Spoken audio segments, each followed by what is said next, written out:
Hello students, my self Deepak Yadav और स्वागत करता हूं आप सबको आपके ही यूट्यूब चैनल शिक्षण अकेडमी पर।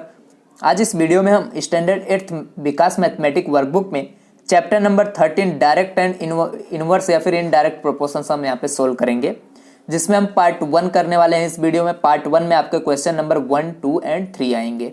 ओके, तो स्टार्ट करने से पहले अगर आप चैनल पे नए हो या फिर अभी तक आपने चैनल को नहीं सब्सक्राइब किया है, please first of all subscribe कर लीजिए एंड बेल आइकन को प्रेस कर लीजिए, जिससे आपको हर एक वीडियो का अपडेट तुरंत मिलता रहे। ओके, तो यहाँ पे हम क्वेश्चन नंबर 1 पहले सोल्व करते हैं। क्वेश्चन नंबर 1 का यहाँ पे फर्स्ट देखो दिया गया है, a dash is a miniature representation of a very large scale. बोला गया है यहाँ पे जो कौन सा है, जो मिनिएचर का मीनिंग क्या होता है, किसी बड़े स्केल को आप क्या करो, छोटे स्केल में रिप्रेजेंट कर लो। कोई बड़े ऑब्जेक्ट को यहाँ पे छोटे किसी ऑब्जेक्ट की तरह रिप्रेजेंट कर सकते हो, उसको मिनिएचर बोलते हैं। तो बड़े स्केल को हम किस में यहाँ पे वो कर सकते हैं, तो ऐसा हमारा होता है मैप एक तरह का मिनिएचर है, जिसको हम क्या करते हैं, जिसपे जैसे कि आप सपोज पूरे इंडिया को क्या कर सकते हो, आप एक मैप में डिनोट कर देते हो, तो बड़ी चीज़ को हमने छोटे में डिनोट कर दिए, तो मैप आएगा answer. Second, when a ratio of two term is equal to the ratio of the other term, देखो then 4 terms are set to be dash. यहाँ पे 2 टर्म है, ठीक है। अब वो 2 टर्म क्या होंगे, इक्वल होंगे, उनका जो रेशियो है वो इक्वल होगा दूसरे 2 टर्म के।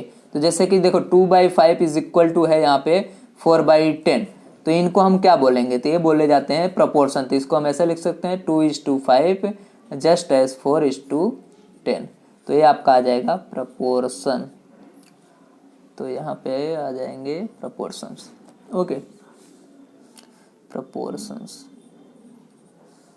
ओके, तो नेक्स्ट है आपका question number 3, the value of x for which x + 7 इज two x + 4 just as 3:2 is dash. देखो यहाँ पे इसमें से आपको क्या करना है, x की वैल्यू फाइंड करना है। ये आपको प्रोपोर्शन दिया गया है, तो देखो इसको हम इस तरह से लिख सकते हैं, x + 7 है तो x + 7 एंड डिवाइडेड बाय क्या लिख सकते हैं, x + 4 इज इक्वल टू 3 हम यहाँ पे 2 लिख सकते हैं। अब इसको सॉल्व कर लेना है, इसमें से हमें x की वैल्यू फाइंड करना है। तो इसका मल्टीप्लाई इसके साथ होगा, तो 2 इंटू क्या हो जाएगा, x + 7 then is equal to 3 into ये इसके साथ आएगा तो x + 4। नाउ तो 2 into x that is 2x and 7 2 ज़ा 14 ये हो गया, then 3 into x 3x and 4 3 ज़ा 12। x वाले को इधर ला दो एंड ये जो कांस्टेंट है उसको साइड ले जाएंगे, तो देखो 2x ये आएगा इधर तो माइनस हो जाएगा, एंड ये 12 है ये इधर जाएगा तो ये भी -14 हो जाएगा। तो 2x - 3x that is -x and 12 - 14 क्या होता है, -2। तो x देखो माइनस माइनस यहाँ पे प्लस हो जाएंगे, तो क्या आ जाएगा, x की वैल्यू आपका 2। तो यहाँ से हम इस तरह से फाइंड कर सकते हैं। तो इसका आंसर आ जाएगा x = 2। ओके, ये 2 है। नेक्स्ट है the ratio of 16 and 24 is dash. 16 and 24 का रेशियो फाइंड करना है। तो देखो दोनों किससे कट होंगे, 4 4 जा 16, यहाँ पे 4 6 जा 24, तो ये 4/6 आया, अभी भी कटेगा। तो देखो 2 2 जा 4 2 3 जा 6, तो क्या आ गया 2/3। तो इनका रेशियो आएगा 2:3, हम इस तरह से लिख सकते हैं। Next question number 5, the ratio of ₹25 and ₹75, इन दोनों का देखो यूनिट कैसा है, सेम है, तो हम इसका रेशियो फाइंड कर सकते हैं। तो 25/75 है, तो 25 1 जा 25, 25 3 जा क्या होता है 75, तो 1/3 आया, तब 1/3 को आप यहाँ पे रेशियो में लिख दो 1:3, ये आपका आंसर हो जाएगा। नेक्स्ट जो क्वेश्चन है question number 6, numbers 2 10 3 and 15 are in dash. अगर ये दोनों क्या है चेक कर लेते हैं, ये दोनों 2/10 पहले प्रोपोर्शन में होंगे तो इक्वल आएंगे, इज इक्वल टू 3/15। कट करो 2 1 जा 2 2 5 जा 15, तो क्या आया 2 5 जा 10, तो 1/5, 3 1 जा 3 3 5 जा 15, ये भी 1/5। तो दोनों इस तरह से रेशियो में इक्वल आ गए, तो दैट मीन्स ये क्या होंगे, प्रोपोर्शन में है। तो दीज आर इन प्रोपोर्शन, ठीक है, तो ये आपका आ गया। नेक्स्ट जो है क्वेश्चन नंबर 7, क्वेश्चन नंबर 7 में बोला गया है, if the value of 2 quantities depend on each other in such a way that, अगर मान लो 2 वैल्यू कोई क्वांटिटी, सपोज क्या है, वैल्यू ऑफ 2 क्वांटिटीज क्या हो, डिपेंड हो इस तरह से कि a change in one result in corresponding change in other, अगर एक चेंज हो रहा है तो दूसरा भी चेंज होगा, एंड वाइसा वर्सा, अगर दूसरा जिस तरह से चेंज हो रहा है वो भी उस तरह से, then two quantities are dash in proportion, तो दोनों जो क्वांटिटी है कौन से प्रोपोर्शन में होंगे। इनका कहने का मतलब है अगर एक बढ़ रहा है तो दूसरा भी क्या होगा, बढ़ेगा, और दूसरा अगर डिक्रीज होगा तो पहला डिक्रीज हो रहा है, दूसरा भी क्या होना चाहिए, डिक्रीज होना चाहिए। तो ऐसी क्वांटिटी किस में होती है, डायरेक्ट प्रोपोर्शन में, तो यहाँ पे आएगा डायरेक्ट प्रोपोर्शन। नेक्स्ट जो है इसके अंदर, द टू क्वांटिटीज में vary in such a way that if one increase and other decrease and vice versa then the two quantities are in dash proportion. अब देखो दो क्वांटिटीज है और इस तरह से है, अगर एक उसमें से इंक्रीज हो रही है तो दूसरी डिक्रीज हो रही है, या फिर दूसरी डिक्रीज पहले डिक्रीज हो तो दूसरी इंक्रीज हो, इस तरह से होता है तो उसको हम बोलते हैं इनडायरेक्ट प्रोपोर्शन। तो यहाँ पे आ जाएगा आपका आंसर, इनडायरेक्ट प्रोपोर्शन में होंगे वो क्वांटिटीज दोनों। ओके, तो नेक्स्ट जो है 9 नंबर का, if the cost of 6 books is 90 rupees, suppose 6 books आपने लिया उसका प्राइस कितना है 90 rupees, then the cost of 7 books, तो आपको बोलना है 7 बुक्स का। इसको देखो हम प्रोपोर्शन से भी कर सकते हैं या फिर डायरेक्ट भी कर सकते हैं। तो आपको पता है 6 का इतना है तो 7 का बुक ऑब्वियसली आपके पास कॉमन सेंस है, तो 6 का 90 है तो 7 बुक का ज़्यादा ही आने वाला है, तो एक बढ़ रहा है तो ये भी बढ़ रहा है, अब ये वाला बढ़ेगा तो इसका प्राइस भी बढ़ेगा, मतलब डायरेक्ट प्रोपोर्शन में है। ओके, तो या फिर आप ऐसे डायरेक्ट आंसर फाइंड कर सकते हो, 6 में 90 रुपीज़ देन 7 में हाउ मच रुपीज़, तो 7 इंटू 90 डिवाइडेड बाई क्या आएगा 6। तो देखो यहाँ पे 6 से कट कर दो, 6 1 जा 6, यहाँ पे 3, 6 5 जा 30, तो ये आ गया आपका 15 इंटू 7, 15 इंटू 7 आप यहाँ पे मल्टीप्लाई कर दो तो ये आपका आंसर आ जाएगा। यहाँ पे 15 7 जा क्या होता है 105, तो आपका आंसर आ गया 105। 7 बुक का प्राइस हो जाएगा 1 book. Okay, next, if the cost of 12 lunch boxes is 150, 12 lunch boxes का इतना है, then the cost of 8 lunch boxes, देखो 12 का यहाँ पे 150 है तो इसका ओबियसली कम आने वाला है। सेम इसी तरह से फाइंड कर लो जैसा भी मैंने आपको कराया। तो देखो यहाँ पे क्या था, 12 लंच बॉक्सेस का प्राइस था 150, देख सकते हो, देन हमें 8 का फाइंड करना था 150, देन 8 में कितना होगा, तो हम क्या करते हैं क्रॉस मल्टीप्लाई, तो 8 मल्टीप्लाई बाय 150 डिवाइडेड बाय आएगा 12, इसको कट कर दो, तो देखो 12 1 जा 12, 12 1 जा 12, यहाँ पे कितना बचा आपके पास, यहाँ पे अब देखो 3 बचा, तो 12 से नहीं कट होगा तो आप यहाँ पे क्या कर सकते हो, दूसरे किसी से भी कट कर सकते हो। चलो तो इसको मैं 4 यहाँ पे कट कर देता हूँ 3 से, तो 3 4 जा 12, 3 5 जा क्या आ गया 15 और ये 0। ओके, तो अब इसको हम 4 1 जा 4, 4 2 जा 8 कर सकते हैं, तो 2 इंटू आपका आ गया 50, 2 इंटू 50 क्या होता है 100, तो 100 आएगा आपका यहाँ पे। तो 12 लंच बॉक्सेस 150, तो देन 8 लंच बॉक्स आएगा आपका यहाँ पे 100 रुपीज़ का। चलो तो यहाँ पे आपका 10 तक हो गया। 11 नंबर का क्वेश्चन, इसमें if 18 person can complete a work in 12 days, अब सपोज 18 पर्सन है वो कंप्लीट करते हैं अपना वर्क 12 डेज में, then the time taken by 6 person is do the same work will be dash. Suppose 18 person क्या करते हैं वर्क 12 डेज में, तो वही काम 6 पर्सन कितने डे में करेंगे, तो देखो इनडायरेक्ट प्रोपोर्शन वाला आने वाला है। सिंपली कैसे, क्योंकि 18 पर्सन है वो 12 डेज में कंप्लीट कर रहे हैं, अब यहाँ पे क्या किया उन्होंने पर्सन को कंप्लीट किया, तो यहाँ पे डेज क्या होंगे, ज़्यादा टाइम लगेगा उनको, तो ये देखो ये क्या हो रहा है आपका डिक्रीज हो रहा है, बट ये जो डेज है यहाँ पे बढ़ जाएगा। तो ऐसे केस में हम क्या कर सकते हैं, तो देखो ये आपका x1 हो गया, लिख सकते हैं x1 is equal to 18 and y1 जो है वो आपका 12 हो गया। ठीक है, तो यहाँ पे x2 जो है 6 हो गया, तो हमें y2 फाइंड करना है। तो यहाँ पे इनवर्स प्रोपोर्शन में कैसा होता है कि इन दोनों को x1 इंटू y1 होता है is equal to x2 into y2 होता है। अब इसमें जो वैल्यू दी गई उसको पुट करो, जो नहीं दी गई उसको फाइंड कर लो। तो x1 18 है तो 18 लिख दिया, y1 12 है तो 12 लिख दिया, x2 आपके पास 6 है तो 6, y2 हमारे पास फाइंड करना है तो हम y2 को फाइंड कर लेंगे। Then y2 is equal to क्या हो जाएगा, ये 6 इसके डिवाइड में, तो 18 multiply by 12 divided by 6। Now 6 1 जा 6, 6 2 जा 12, तो 18 का मल्टीप्लाई 2 के साथ आप कर दो, 18 2 जा 36, तो y2 की वैल्यू कितनी आई आपके पास यहाँ पे 36। तो इस तरह से हम इसको फाइंड करेंगे। 36 डेज लगेगा अगर 6 पर्सन वही काम कंप्लीट करे तो। नेक्स्ट जो है, if 15 mason can build a wall in 4 hour, अगर 15 मेसन वॉल को बनाते हैं 4 आवर्स में, then the time taken by 12 mason, अगर 12 मेसन वही काम करे तो कितना टाइम, ओब्वियसली देखो 15 लोग मिलके 4 घंटे में बना ले रहे हैं, तो 12 लोग होंगे, कम हो जाएंगे पर्सन, तो क्या होगा यहाँ पे टाइमिंग बढ़ जाएगा, तो ये भी इनडायरेक्ट प्रोपोर्शन हुआ। तो यहाँ पे देखो x1 कितना हो गया आपका 15 एंड y1 कितना हो गया 4 आवर्स में, ठीक है, y1 4 एंड जब x2 कितना बोला है इन्होंने 12%, ओके, तो ये आपका x2 हो जाएगा 12, देन y2 हमें क्या करना है फाइंड करना है। तो same x1 into y1 that means 15 into 4 is equal to क्या हो जाएगा x2 that is 12 into y2। अब y2 फाइंड करना है तो क्या करो इसके डिवाइड में ला दो, तो 15 मल्टीप्लाई बाई 4 डिवाइडेड बाई क्या आ जाएगा 12। तो देखो 4 1 जा 4, 4 3 जा 12, 3 1 जा 3, 3 5 जा 15, तो यहाँ पे क्या आ गया 5 आवर। तो y2 देखो कितना आवर हो गया 5, ऑब्वियसली बढ़ा, तो यहाँ पे आपका आंसर आ जाएगा 5 आवर। ओके, आवर लिखा ही हुआ है तो आप 5 लिखोगे तो भी चलेगा। ओके, तो ये आपका हो गया। नेक्स्ट है two quantities A and B are in the direct proportion. अगर दो क्वांटिटी ए और बी डायरेक्ट प्रोपोर्शन में है then dash is a constant. तो कांस्टेंट क्या होगा इन दोनों का यहाँ पे रेशियो, तो ए बाई बी क्या होते हैं कांस्टेंट, इस तरह से आता है।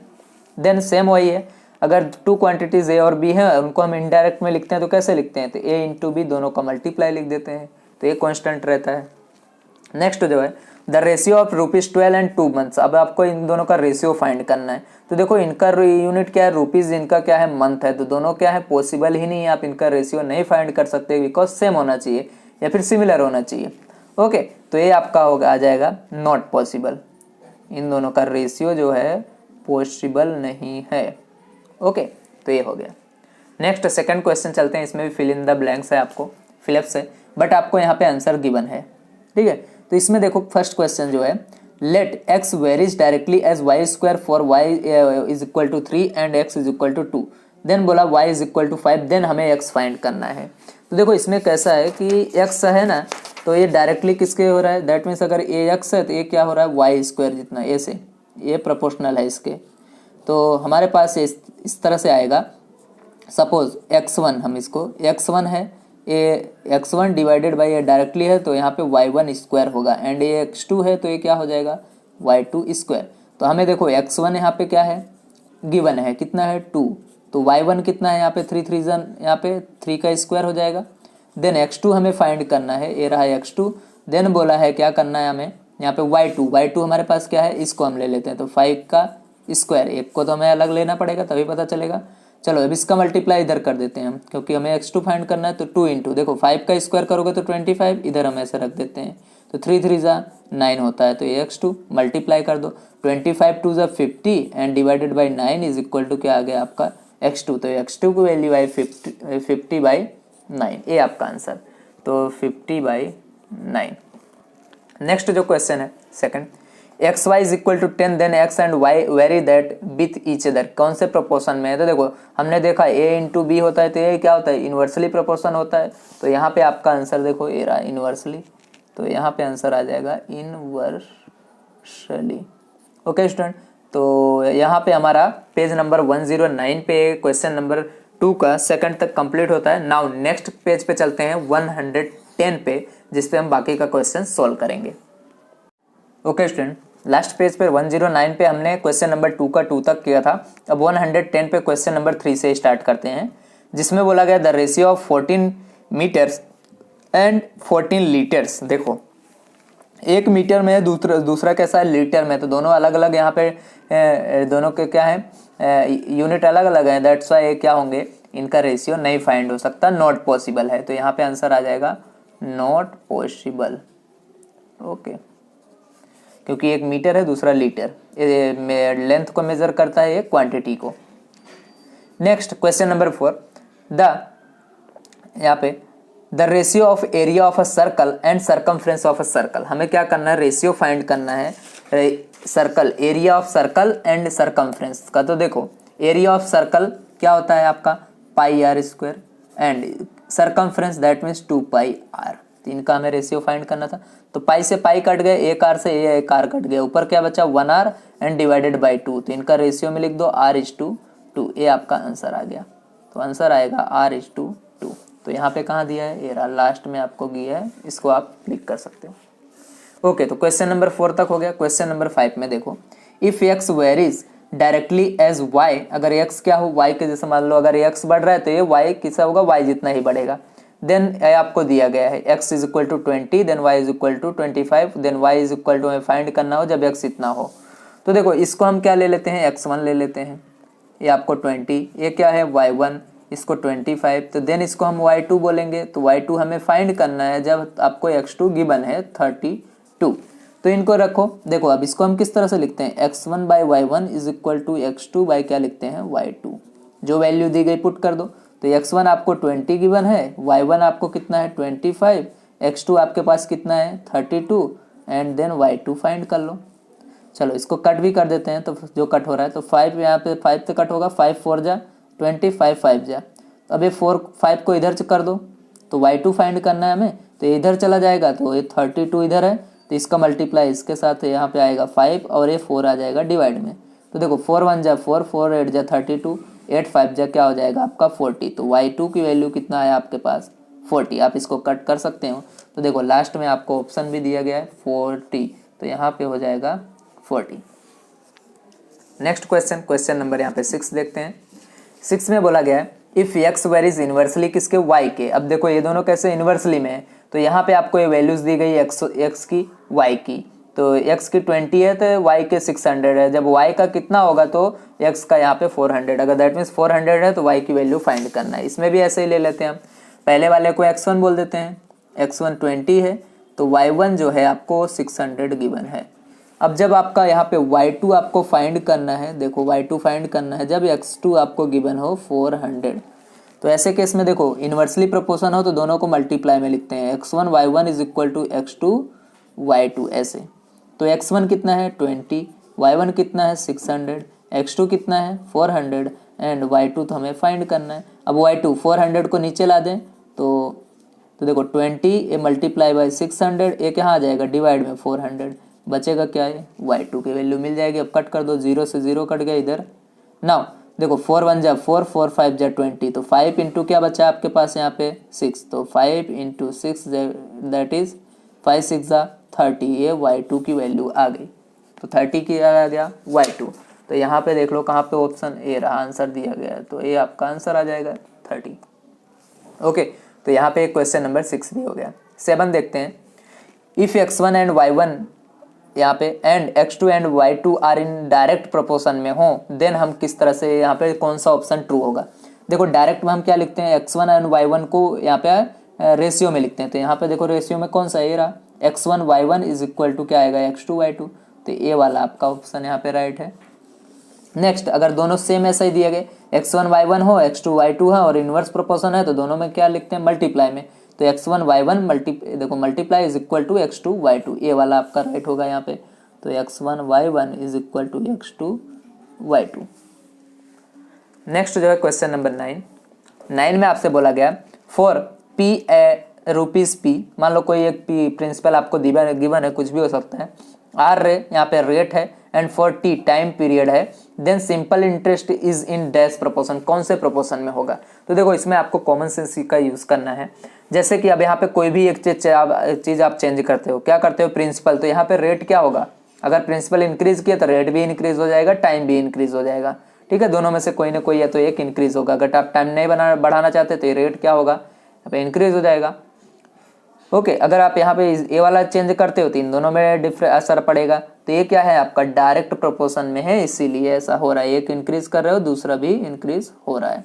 देन इसी तरह दूसरा है यहाँ पे 10 नंबर का, if the length of side of square is L, suppose एक स्क्वायर है, इसका साइड आपको एल गिवन है, then its perimeter is dash proportion, इसका पेरीमीटर कौन से प्रोपोर्शन में होगा ये बताना है। तो देखो इसमें आप चेक कर सकते हो, लेंथ अगर इंक्रीज करोगे तो क्या होगा, पेरीमीटर बढ़ जाएगा, क्योंकि 4 इंटू साइड होता है इसका वो। अब साइड जैसे बढ़ाओगे तो ये इसका पेरीमीटर बढ़ने वाला है। अगर ये डिक्रीज करते हो तो इसका पेरीमीटर भी डिक्रीज होगा। दैट मीन्स अगर दोनों या तो डिक्रीज हो तो डिक्रीज होना चाहिए, और इंक्रीज हो रहा है तो लेंथ उसका पेरीमीटर भी इंक्रीज हो रहा है।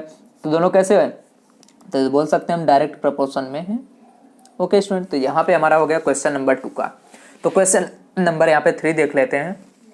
क्वेश्चन नंबर 3 में 4 क्वेश्चन दिए गए, एक क्वेश्चन आपका यहाँ पे दिख रहा है, बाकी 2 क्वेश्चन 111 पेज पे है। ओके, तो पहले हम इसको सोल्व करते हैं। तो देखो क्या दिया गया है, study at each one of the following, हमें इसमें से पढ़ना है और इसको सोल्व करना है। Find in which cases x and y vary directly, बताना है कौन से केस में एक्स एंड वाई क्या है डायरेक्टली है। ठीक है, तो इसको हमें वो करना है, तो हम राइट करते हैं 1 बाय 1 इसको सॉल्व करते हैं।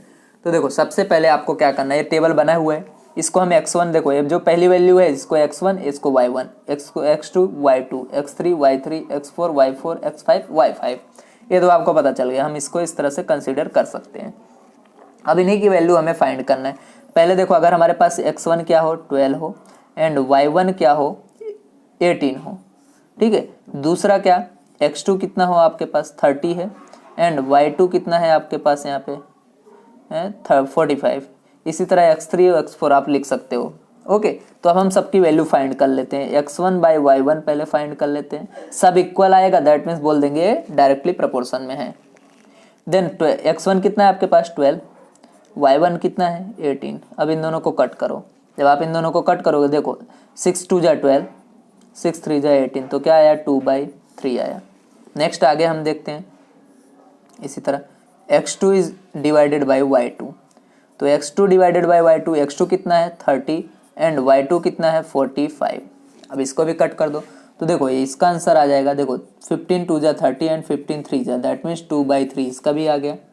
नेक्स्ट यहाँ पे हम x3 बाई फाइंड कर लेते हैं y3, तो x3 बाई y3 कितना हो जाएगा, देखो ये रहा x3, that means 36 divided by क्या है 54। ओके, अब यहाँ पे भी हम इसको कट करते हैं, देखो 18 2 जा क्या होता है 36 एंड 18 3 जा क्या हो जाएगा 54, तो 2/3 आया यहाँ पे भी। नेक्स्ट x4 बाई क्या करते हैं y4 फाइंड कर लेते हैं, तो x4 कितना है आपके पास 40 एंड डिवाइडेड बाई क्या है 60, 20 से कट होंगे 22 जा एंड 23 जा, तो ये भी 2/3 आ गया। नेक्स्ट लास्ट हम x5 बाई y5 फाइंड कर लेते हैं, देन 44 बाई क्या है 66, इसको कट करो, तो यहाँ पे देखो 22 से कट करोगे तो 22 2 जा क्या होता है यहाँ पे 44, 22 2 जा 3 जा क्या होता है 66, तो यहाँ पे भी आपका 2/3 आया। तो देखो दोनों में 1 2 सब दोनों सब जगह क्या आया 2/3 आया, तो ईयर, तो यहाँ पे क्या है सभी इक्वल है, x1 by y1 is equal to है x2 by y2 is equal to है x3 by y3 is equal to है x4 बाई y4, ठीक है। तो एंड x5 बाई भी क्या है y5। अब सभी इक्वल आ गए, अब इक्वल है तो हम बोल सकते हैं क्या है डायरेक्ट प्रोपोर्शन में है। So x and y are in direct proportion, are in direct proportion. Okay student, तो यहाँ पे हमारा क्वेश्चन नंबर 3 का ए वाला दैट मीन्स A1 नंबर का कंप्लीट होता है पेज नंबर 110 पे। बाकी के 3 क्वेश्चन बचे हैं उसको हम आगे के पेज नंबर पे देख लेते हैं। ओके चलिए। ओके स्टूडेंट, तो पेज नंबर 111 पे क्वेश्चन नंबर 3 का सेकंड हम देखते हैं। अब हम इसमें भी वही हमें एक्स एंड वाई चेक करना है डायरेक्ट प्रोपोर्शन में है या नहीं है। तो देखो हमने क्या किया था, ए हमारा x1 होता है, ए x2 y यहाँ पे x3 y x4 x5, ए y की वैल्यू है, y पहले नंबर पे है तो 1 हो जाएगा, यहाँ पे 2, इसकी वैल्यू आपको पता चल गया। तो अब हम इसका x1 by y1 x2 by y2 ऐसे फाइंड करते जाते हैं। अगर इक्वल आएगा तो डायरेक्ट प्रोपोर्शन, नहीं इक्वल आएगा तो डायरेक्ट प्रोपोर्शन में नहीं है। तो यहाँ पे हम फाइंड कर लेते हैं। ओके, तो x1 बाई क्या करेंगे y1, तो 20 बाई क्या हो जाएगा 50। अब यहाँ पे 0 से 0 कट जाएगा तो क्या बचेगा 2/5 कट गया। ओके, नेक्स्ट x2 बाई क्या कर लेते हैं y2 फाइंड कर लेते हैं, तो क्या है 24 बाई आपका 60। अब इनको भी कट करो, तो देखो दोनों किससे 12 से कट होंगे, 12 2 जा 24 एंड 12 5 जा क्या होता है 60, तो ये 2/5 ये भी आ गया। Then x3 by y3 find कर लेते हैं, तो ये रहा 28 बाई क्या है 70 है। इसको हम फाइंड करेंगे तो ये दोनों किससे कट होंगे 14 से, तो 14 2 जा एंड 14 5 जा 70, तो 2/5 ये भी आ गया। Then x4 by y4 find कर लेते हैं, तो x4 कितना है यहाँ पे आपका 32/80 इज इक्वल टू, देखो अब इसको हम 16 से कट कर सकते हैं, 16 2 जा एंड 16 5 जा 80 होता है, तो 2/5 ये भी आ गया। नेक्स्ट जो है x5 by y5 is equal to है 38 बाई क्या है 95 है। इसको भी हम कट कर लेंगे। ओके, तो बाद में यहाँ पे हम लाइन कट कर देंगे। ओके, तो चलो इन दोनों को हम करते हैं, तो इन दोनों 19 से कट होंगे, 19 2 जा 19 5 जा, तो 2/5 आपका आ गया यहाँ पे भी। सो ईयर क्या हो रहा है, x1 by y one is equal to x2 by y two is equal to x3 by y three is equal to x4 by y four is equal to x5 by क्या आ रहा है, y5। Okay, सो क्या हो यहाँ पे, show x and y are in direct proportion, दोनों कैसे हैं, डायरेक्ट प्रोपोर्शन। हमें देखो तब तक कट करना है, आप देखो यहाँ पे स्मॉलर 2 से भी कट कर सकते, जब तक कट करना है कि जब तक ये क्या हो जाए, दैट मीन्स इनके और फैक्टर ना निकले या फिर कटना बंद हो जाए, तब तक आपको कट करना है। लास्ट में आपका 2/5 आंसर आएगा। हमने यहाँ से क्या किया, बड़े डिजिट से काट दिए है, इसलिए हमारा आंसर यहाँ पे डायरेक्ट आ गया है। ओके, तो ये आपका हो गया यहाँ तक question number 2। Now question number 3 and 4 कर लेते हैं, तो ये हमारा क्वेश्चन नंबर 3 कंप्लीट हो जाएगा पार्ट 1 में। तो चलो यहाँ पे 2 क्वेश्चन और बचे हुए हैं। अगर अभी तक आपने शेयर नहीं किया तो प्लीज़ वीडियो को शेयर कर दीजिए सभी के साथ एंड लाइक कर दीजिए। ओके, तो चलो अब इसमें हम करते हैं। तो सबसे पहला क्या है, यहाँ पे आपका x1 बाई y1 हमें फाइंड करना है। तो x1 है आपके पास 8 एंड y1 है 16। अब इन दोनों को कट करो, 8 1 जा 8, 8 2 जा 16, तो क्या आया आपका 1/2। यहाँ पे फाइंड कर लेते हैं ऐसे, ठीक है। देन x2 बाई क्या है, y2, x2 है 18 एंड ए है 54 y2। अब इन दोनों को हमें कट करना है, तो ये देखो किससे कटेंगे, दोनों 18 से कट हो जाएगा, 18 1 जा 18, 18 यहाँ पे 18 3 जा क्या होता है आपका यहाँ पे 54, तो 1/3 आ जाएगा। अब देखो 1/2 ए 1/3 आ गया। ओके, आगे हम करते हैं फिर पता चलेगा। और then x3 by y3, x3 कितना है 22, ए है 33, इसको आप 11 से कट करोगे तो 11 2 जा 11 3 जा, तो ये क्या आ जाएगा आपका 2/3। ओके, 11 2 जा 22, 11 3 जा 33। नेक्स्ट जो है x4 बाई y4, तो x4 कितना है 48, देन डिवाइडेड बाई क्या है 60। इन दोनों को हमें क्या करना है, कट करना है। तो देखो दोनों क्या होंगे, 4 से यहाँ पे 12 से भी कट सकते हैं। ओके, 12 से काट दो, 12 4 जा 48 एंड 12 5 जा क्या होता है 50, तो ये आंसर आ गया आपका 4/5। देन यहाँ पे लास्ट देख से चेक कर लेते हैं, तो x/5 बाई क्या आ जाएगा y5, तो x5 75 है एंड y5 कितना है 105। अब इन दोनों को कट कर दो, अब दोनों के दोनों 15 से कट जाएंगे, 15 5 जाए एंड 15 7 जाए, तो 5 बाई क्या आ गया आपका 7 हियर। अब यहाँ पे कैसा है, x1 by y1 does not equal to x2 by y2 does not equal to क्या है x3 by y3 does not equal to x4 by y4 does not equal to x5 by y5, यहाँ पे x आएगा। Okay, तो ये हो गया। सो क्या लिख सकते हो, x and y are not in direct proportion, क्योंकि इक्वल नहीं आया तो ये डायरेक्ट प्रोपोर्शन में नहीं है। ओके, तो ये आपका हो गया 3rd नंबर का। तो लास्ट क्वेश्चन देख लेते हैं इस पार्ट का हम, और इस क्वेश्चन नंबर 3 का, ये हमारा लास्ट क्वेश्चन है। तो यहाँ पे भी हम वही सेम करेंगे। तो सबसे पहले x1 बाई y1, तो 10 बाई क्या है 15 है। चलो इसको कर लो, तो देखो दोनों 5 से कट होंगे, 5 2 जा 5 3 जा, तो ये आपका आ गया 2/3। नेक्स्ट जो है हमारा, इसके बाद x2 बाई यहाँ से x2 बाई y2, तो x2 है 20 एंड ये है 30, इसको कट कर दो, देखो 0 से 0 कट गया, क्या बचा 2/3। अब इससे ज़्यादा तो कटेगा नहीं। नेक्स्ट है x3 बाई क्या है यहाँ पे y3, अब ये है 40 बाई क्या है 50, 0 से 0 कटेगा तो ये 4/5 आ जाएगा। देखो ये दोनों सेम आया बट ये सेम नहीं आया। ओके, तो नेक्स्ट हम यहाँ पे लिखते हैं x4 बाई y4, तो x4 60 है, ये है 70, तो 0 से 0 कटेंगे तो क्या बचेगा 6/7।